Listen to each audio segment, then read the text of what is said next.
The biggest financial bubble in history is being inflated in plain sight. This is the mother of all bubbles, and when it explodes, it will signal the end of the boom-bust cycle that has characterized economic activity throughout the developed world. Either unwilling or unable to call the bubble by its proper name, the media, Washington and Wall Street describe the stupendous government expenditure on rescue packages, stimulus plans, buyouts and takeovers as emergency measures needed to salvage the severely damaged economy.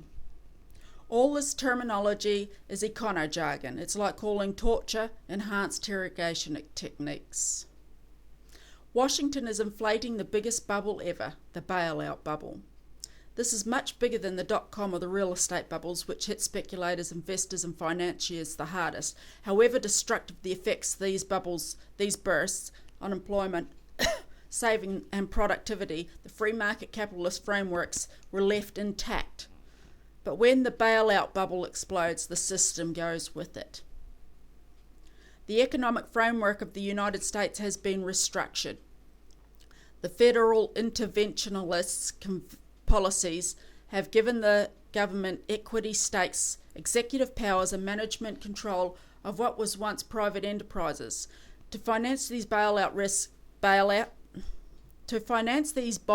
rescues and stimulus packages, instead of letting failed businesses fail, bankrupt banks and bandit brokerages go bankrupt, trillions of dollars are being injected into the stricken economy.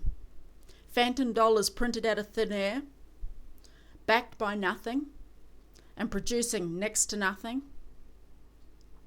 defines the bailout bubble. Just as with the other bubbles, so too this one will burst. But unlike dot-com and real estate, when this bailout bubble pops, neither the President nor the Federal Reserve will have the fiscal fixes or monetary policies available to inflate another.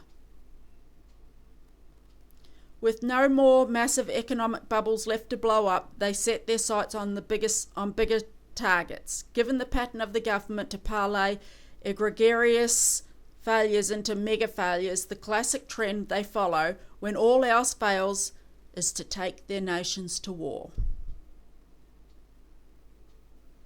Since the bailout bubble is neither called nor recognized as a bubble, its sudden and spectacular explosion will create chaos.